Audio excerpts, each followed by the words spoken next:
I think that Mark Kelly's in a whole lot of trouble right now, which is why he's increasingly sounding nervous, which is why you have moments ago the Democrats getting so desperate as to send a letter to the Secretary of Navy pleading that they kind of reverse this because things have gotten a little bit bad. But you know what?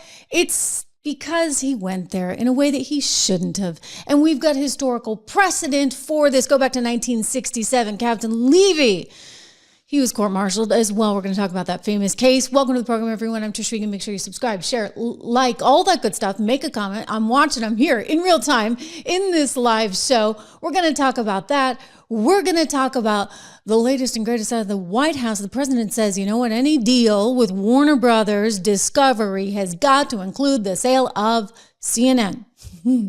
Which means he wants it to go to David Ellison, which means, yeah, some heads are going to roll at CNN. We'll talk about the implications for the media industry. I'll tell you, it's so much better over here. I got to say, independence is everything. You know, if only this had existed like 20, 30 years ago when I was first. Actually, it probably did. I just didn't know you could actually do it. YouTube, that is. Make sure you subscribe, share, like, as I said. The big story being one, Mr. Mark Kelly, Senator Mark Kelly, who's got himself in a whole bunch of trouble right about now because you see, he decided to take it upon himself to tell everybody not to follow orders. I mean, he didn't know exactly what orders they shouldn't be following, just reminding everybody, hey, don't follow illegal orders. The problem is now that's being viewed as trying to stir up controversy in a way that you simply can't, right? If you're a former member of the military. Well, the Democrats are so worried right now as this investigation winds down that they have sent a letter to the Secretary of the Navy, John Phelan, and they are, addressing their concerns, shall we say, in the last 24 hours of what they think might be coming for one Senator Mark Kelly. What might be coming is, in fact, that court-martialing. It came up over the weekend on that lovely network. I don't even know what to call it right now, but I shouldn't feel so bad because apparently Rachel Maddow doesn't really know what to call it either. And she works for it. Ms. Now, they changed their branding to red, white, and blue, but it didn't make them any more patriotic. Anyway, you see here that the letter basically was an effort to plead with the Department of War to say, hey, you know what? And Defense Secretary, Department of War head, Pete Hegseth, that Kelly didn't do anything wrong. This was just his First Amendment thing. And, by going out there and telling everybody in the military, hey, don't follow illegal orders, that was just don't follow illegal orders. The problem is when you do it the way they did it, and boy, they did it with a big bang, right? It kind of makes it seem like they're going to come after you. They had a whole sort of rollout for this thing. It wasn't the best rollout, but they kind of kept their momentum up as the days went on. And so you first of all had the quote unquote seditious six with their video saying, oh, don't follow illegal orders. Don't follow illegal orders. You remember, right? Here's Senator the deal. Alyssa We won't watch Slotkin. much. Senator Mark Kelly. Representative Chris DeLuzio. Congresswoman Maggie Goodlander. Representative Chrissy Houlihan. Congressman Jason Crow. I was a captain in the United States Navy. Former CIA officer. Okay, Former Navy. We hear all their accomplishments, and so you have to take them Against American seriously. citizens. Like us, you all swore an oath. To protect and defend this Constitution. Right now. Okay, to protect and defend the Constitution. And then they go on to say, if for some reason you don't think that the Constitution is protected, then guess what? You don't have to follow your orders. And so it was just kind of a weird thing to do, right? Because it's not like the president has done anything illegal, although if you listen to Amy Klobuchar, she thinks sending the National Guard into Washington, D.C., into California, into, I don't know, you name it. I mean, Charlotte, where is it these days? They're actually really happy to have it, believe it or not, in Washington, D.C. The mayor even said, hey, A-OK. But they're trying to say that that's illegal and that they're going to then come after anybody in the National Guard that participated in any of that. So they're trying to effectively sow chaos. And that is the problem here. That is the danger. And that is why they're moving forward here with this investigation into Captain Mark Kelly. So it just wound down. Well, it may be, they may get an extension. Let's see. It's 6:00. We'll see. Pete's probably like, I need it on my desk by 10. He'll want to have an answer for the president. I don't think it's going to come tonight or even tomorrow. I think they're going to take their time and look through what Phelan has put together. But this is why they've put that gentleman from the Navy there in charge of this investigation, because of these serious allegations of misconduct, dealing with 10 U.S.C. 688 and other applicable regulations. A thorough review of the allegations are being looked at. They're also saying that, there's federal laws for these retirees if you used to work as a member of the military. And those laws mean that you have to look at things like 18 U.S.C. 2387, prohibiting actions intended to interfere with the loyalty, the morale, or the good order or discipline of the armed forces. Any violations will be addressed through appropriate legal channels. I mean, you can't kind of incite this kind of discord. I mean, I realize they want to do it between the regular old citizens of America, and they've been quite successful in doing that, but you're going to go and do that at the military? Look, the president sent something out about the New York Times overnight because they were picking on his health. He didn't appreciate it. And then Captain Mark Kelly came back a few hours ago with this. There's a lot you could say about this unhinged late night rant from the president, but the most reckless part is how easily he throws around the word seditious whenever something or someone says something he doesn't like. It undermines our democracy and puts people in danger. Does he actually think that maybe like that little video he made might have sort of stood to undermine the democracy and perhaps put our troops in danger? I mean, let's go to Buzz Patterson. I think you guys have seen some of this, but you may not have seen all of it. I want to play most of it here. He made this little video. This is the guy that carried the football for Bill Clinton, lived in the White House, had a pretty important job, right? And he's retired now, Air Force, and he's like, this is bad. Watch. I am very appalled at what the Sedition 6 has done with their video. I think it's a violation of their oaths of office, and especially in the case of Senator Mark Kelly, I believe it's a violation of the UCMJ, and I hope that President Trump and Secretary of War Pete Hegseth hold them accountable.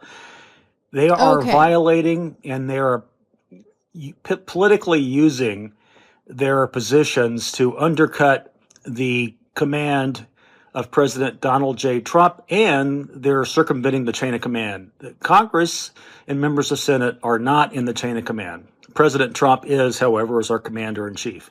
So I fully support going forward with whatever prosecutions are warranted and legitimate, and I think they are on these individuals. They use their positions, military and in the intelligence community, to expose, I think, and put at risk those of us who serve in uniform. I think that what's going to happen is because they violated the military chain of command, people are going to die.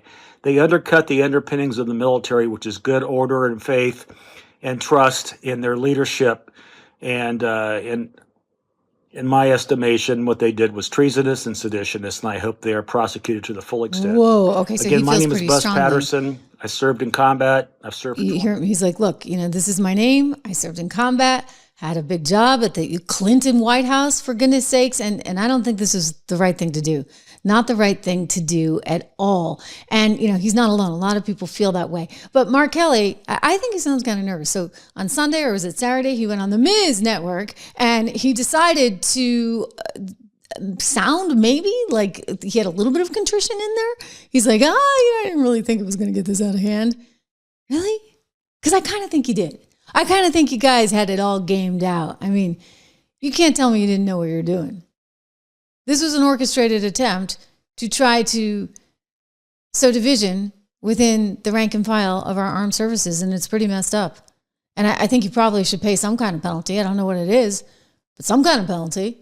Like maybe that retirement that you had, that giant pension. I'm sorry. You know what? You actually have to live by a different set of rules. We all get freedom of speech. Hey, I'm over here commentating. I get to say whatever I want. Well, within reason, right? I try not to be overly disrespectful to the nation. Like, did you hear me ever talk about Biden the way they talk about Donald Trump? It's really sort of remarkable, and they think it's perfectly fine. I mean, it's so insulting. It's so insulting to our country. It's insulting to history. It's insulting to the world the way they go on.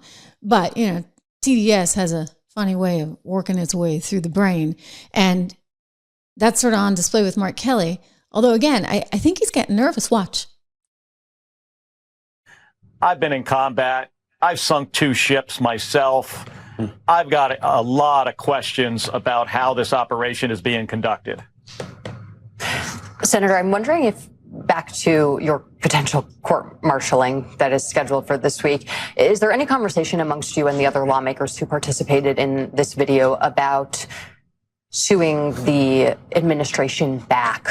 We had Eric Swalwell on last week, who has taken action against Bill Pulte and the Federal Housing Finance Agency and is suing them on the basis of violation of the Privacy Act and First Amendment rights. Is this something that's under discussion when you say that the administration wants to silence you and you're not going to be silenced?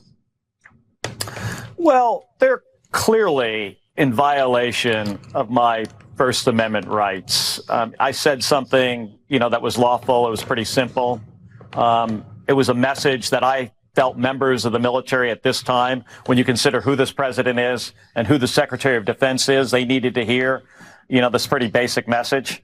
And there wasn't anything wrong with it. I didn't expect this response from the president. But he's trying to silence me, but he's not silencing me. I'm still speaking out. I still am going to do my job every single day, regardless of whether this president wants to kill me, hang me, execute me, or shut me up. I'm not going to shut up. Litigation, coming from me, it's not like in my nature, to do that. I'm going to respond. I've got, a legal team that will respond to I bet you do. DOD or DOJ forcefully, because they're in the wrong here. And I think people know it. And it's kind of a ridiculous proposition that because of something I said, they want to either kill me or now prosecute me under the Uniform Code of Military Justice. It's ridiculous. He didn't really mean that on the killing thing. Just saying. I'm sorry, Mark, you knew exactly what you were doing. Don't give us that BS. You knew darn well. I mean, it's all politics. It's all theater. Remember the other day I played you that soundbite. We don't have to watch it again. But you had Scott Jennings going on, God bless him, Kara Swisher's show. She gives Rachel Maddow a run for her money in terms of the haircut, etc. Anyway, this woman is a tech person. Like, she used to be a tech reporter, a pretty decent tech reporter, until she decided to get super political, and now she covers politics, oddly. Anyway, although who's talking, right? Like, I'm a markets reporter. We will talk about the Fed at some point today. But Kara said to Scott, oh, come on. It's just politics. What they did with the 51X spooks and spies in terms of that's not Joe Biden's son's laptop. No way. That's just misinformation fed to you courtesy of the Russians and one Giuliani.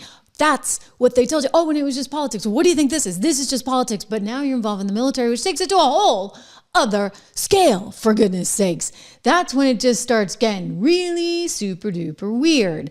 And I'm sorry, but we can't go there. We can't, even though you keep trying, Mark. So first of all, they confirmed the double tap strike today, the White House, even though 2 days ago, Sean Parnell at the Pentagon was saying the entire story was fabricated, made up out of whole cloth, he said. It seems as though they are saying that Hegseth gave the order to kill everyone on board, a lethal strike, and that Admiral Frank Mitch Bradley was in charge. He's a head of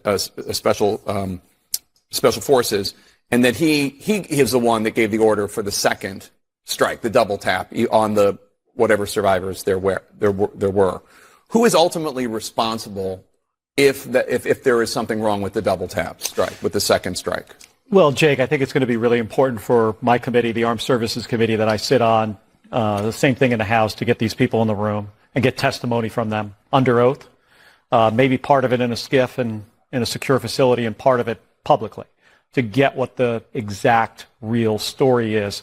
I think this is what happens when you put an incompetent individual in perhaps the second most important job in our country, the Secretary of Defense. Pete Hegseth had no business being nominated. Republicans in the Senate should not have confirmed him. And he's been there for less than a year now, maybe 7 or 8 months. And this is the result of incompetence at the highest level. Here's a guy, runs around on a stage talking about lethality, warrior ethos, killing people. The president even echoes that. We're going to kill people. We're good at this in the military. We have the most professional and capable military this planet has ever seen. But when you have leadership that speaks in those terms, that aren't talking about the things that really matter, like training, What kind of combat power do we have? How do we make our military more efficient and effective? And talking about, like, what are the laws? The law does matter. Well, you tell me, because you fired upon boats in the Gulf War, right? I mean, as a Navy commander. I sunk 2 ships. You sunk 2 ships. Are you allowed, once the ship starts sinking and there are survivors? I mean, the Washington Post says they were clinging to the wreckage, but whatever. There are survivors. We know there were survivors.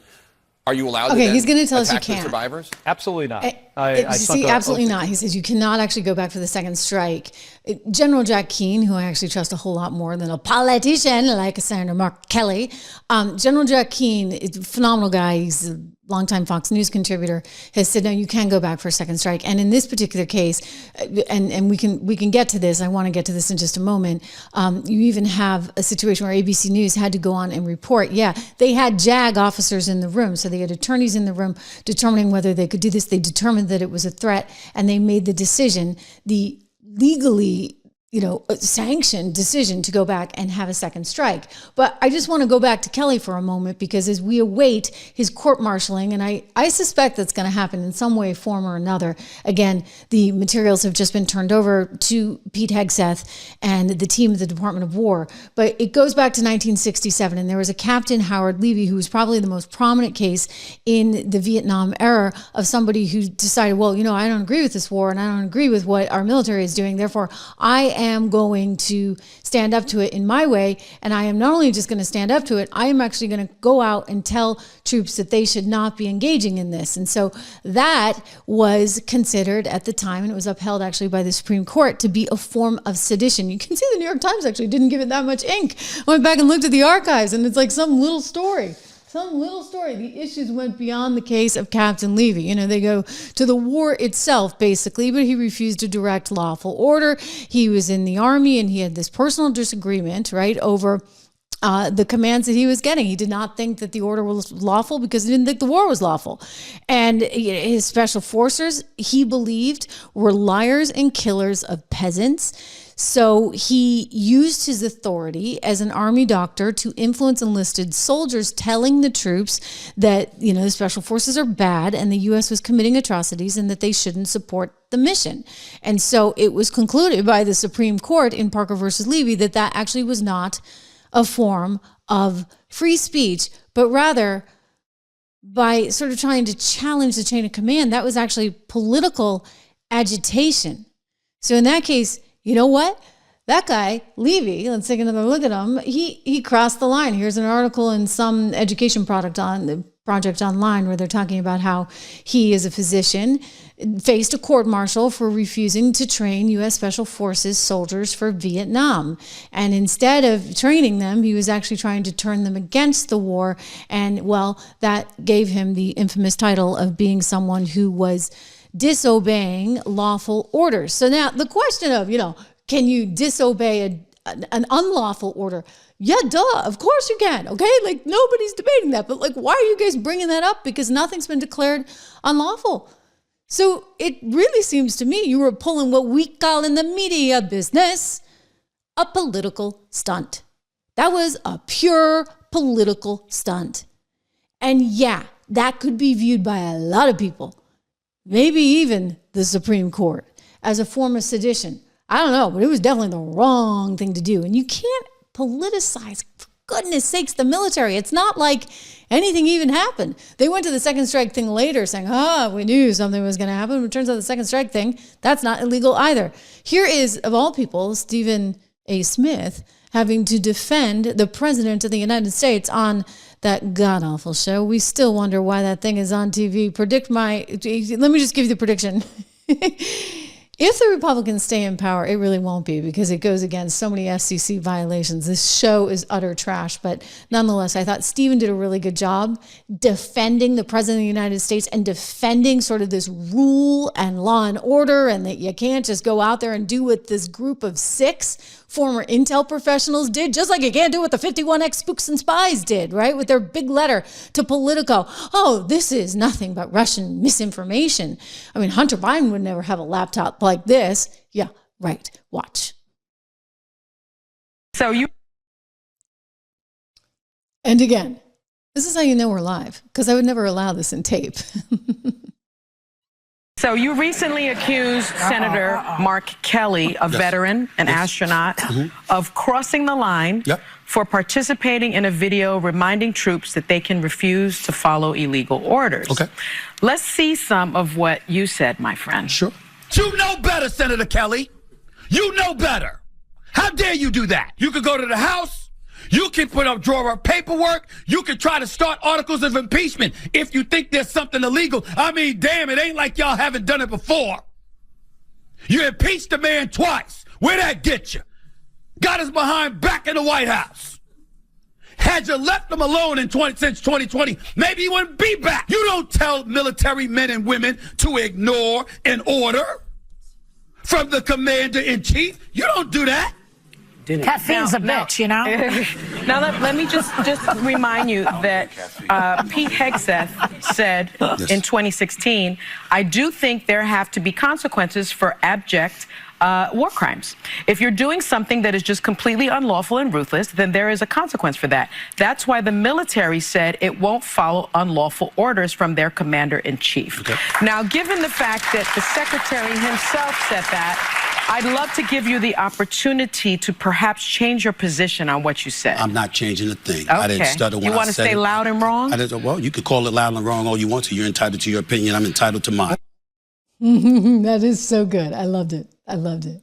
Good for him. I know we're not like huge fans, Stephen, over here, but I saw the comment about ESPN, by the way. You think he single-handedly tanked ESPN.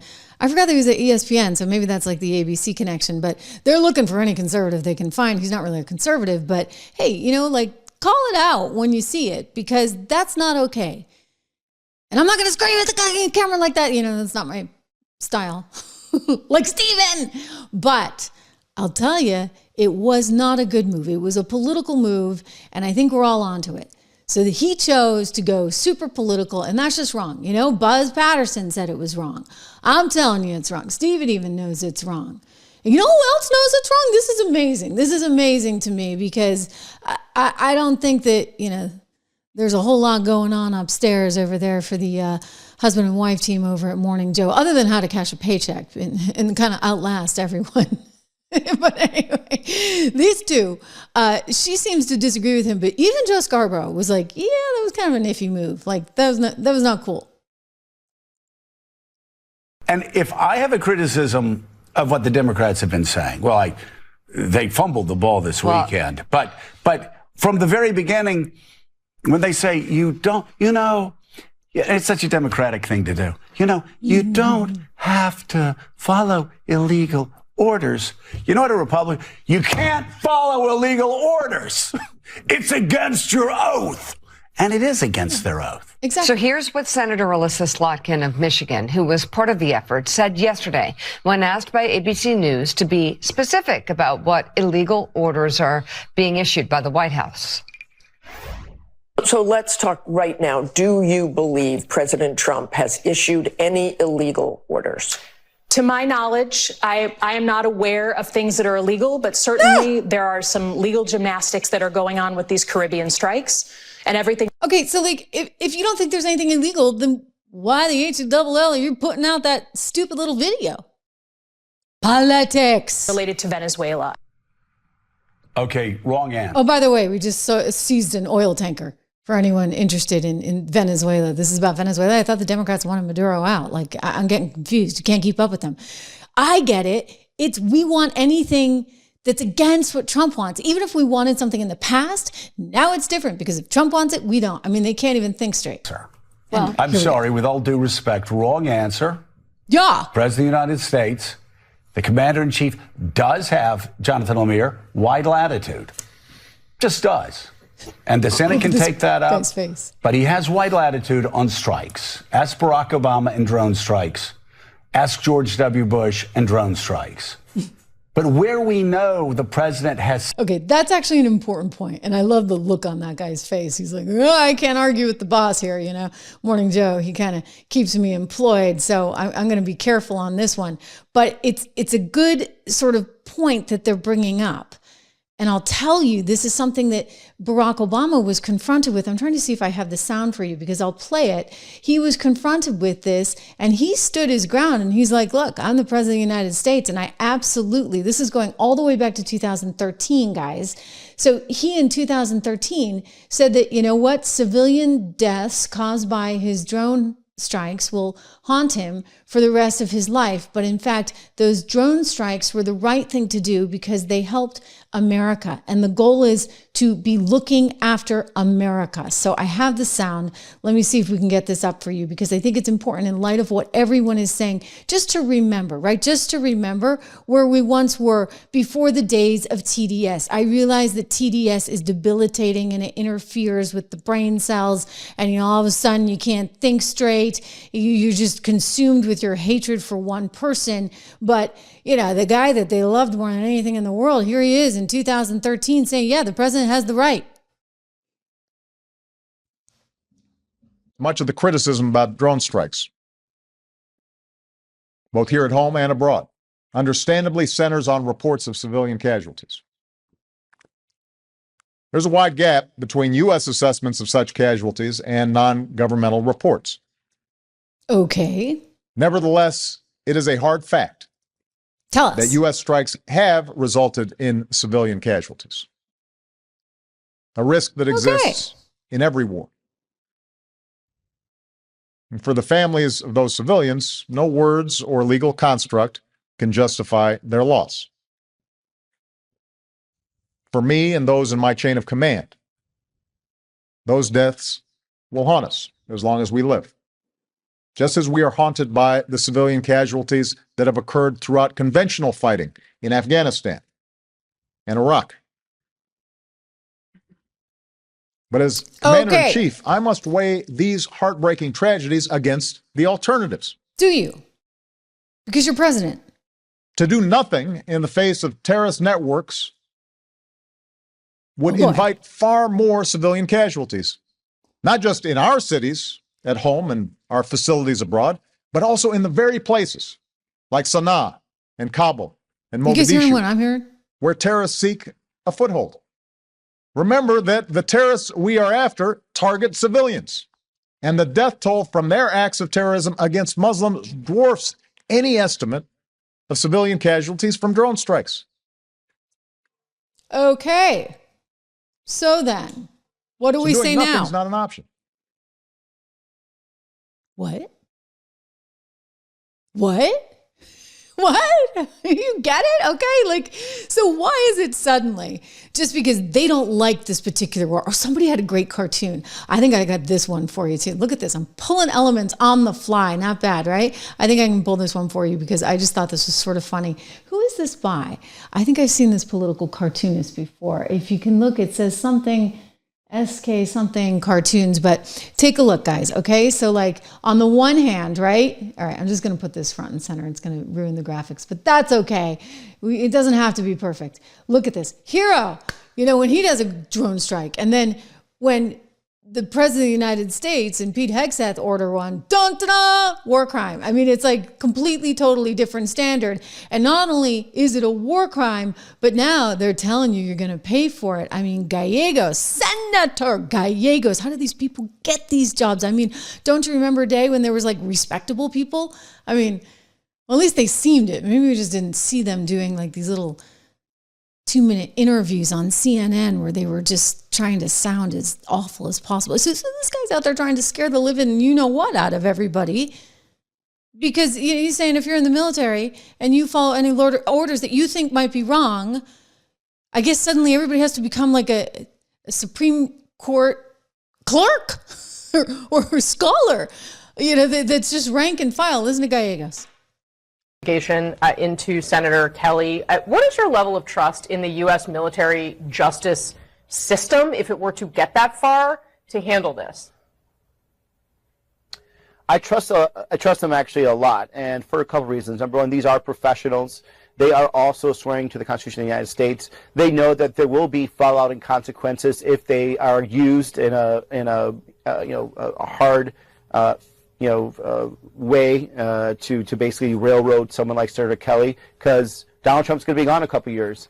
And if you're part of the military that is going after sitting senators, sitting members of Congress, and part of, the weaponization of government, there will be consequences, without a doubt. So, Really? I think there's going to be a lot of officers.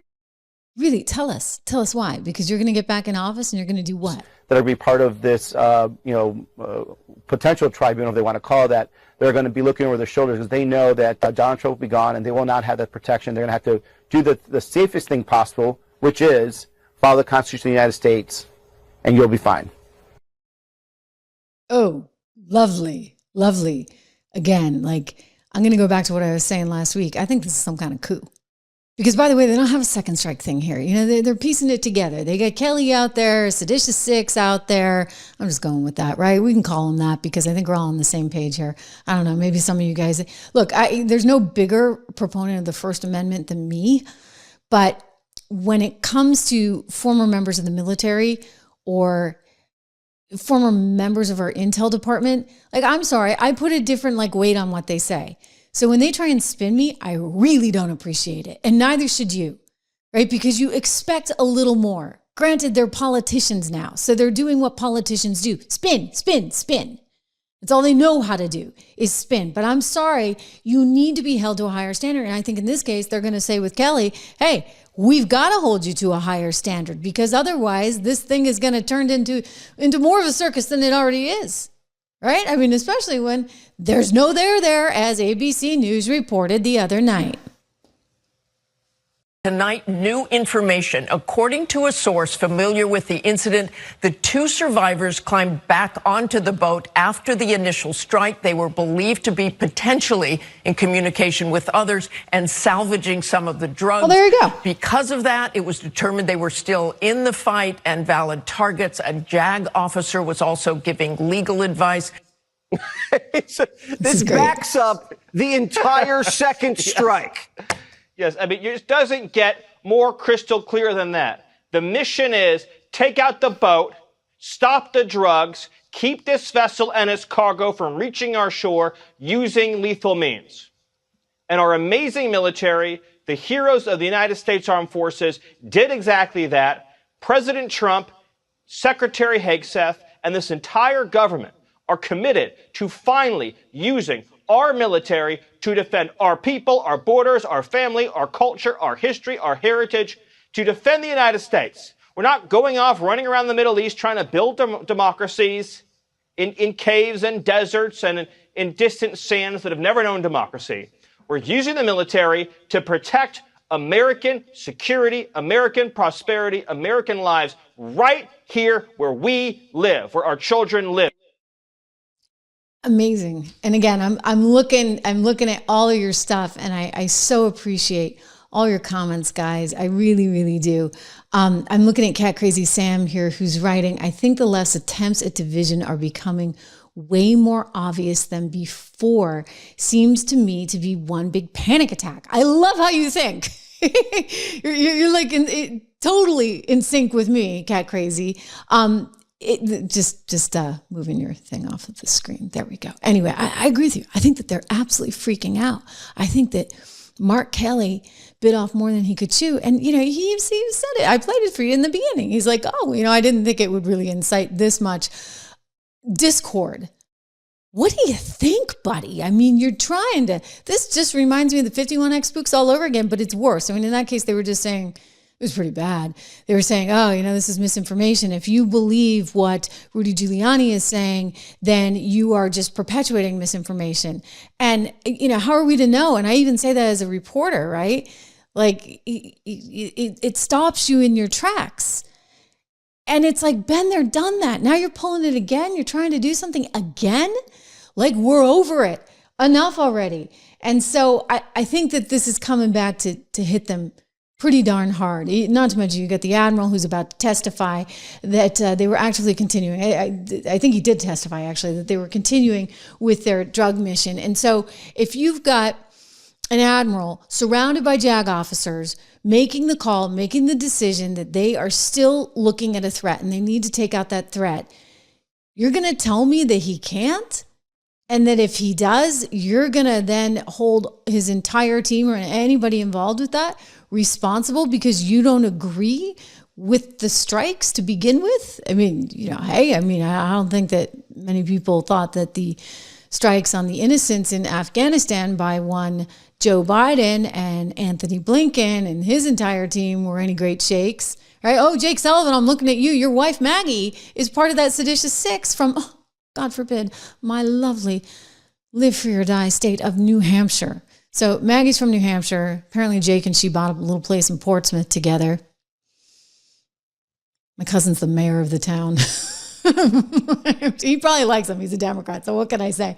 But Jake Sullivan's there in New Hampshire. He's the former head of the NSC. He's the guy who's trying to tell us, yeah, no problem, right before that horrible, infamous day in October. Oh, we fixed the Middle East. Yeah, you're right. Well, it's his team, right, that had the bad intel, and they killed innocent people. But, did you see anybody saying you should defy military orders?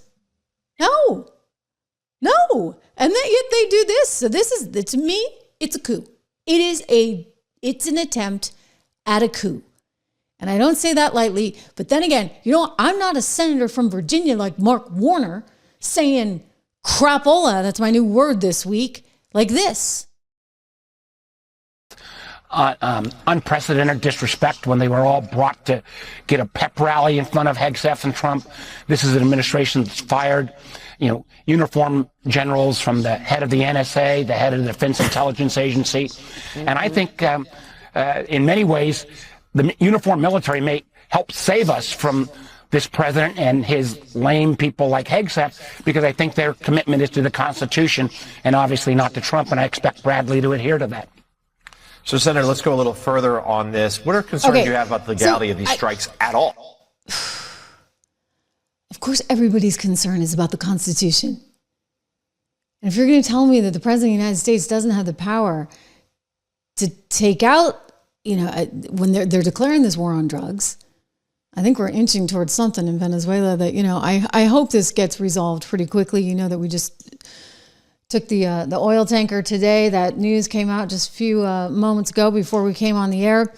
And we hope that Maduro goes easily, peacefully, quietly away, because I think it would be wonderful for the people of Venezuela to have some kind of normalcy back. It's my understanding that Maria Corina Machado, who won the Nobel Peace Prize and is actually a big supporter of Donald Trump's, she made it out of the country just days before that was announced, and I think is trying to make it to Norway to get it at some point. But she's sort of considered the likely successor there. It's what she's always wanted. She's told me personally she's always wanted to be the first female president of Venezuela, and she may indeed get that.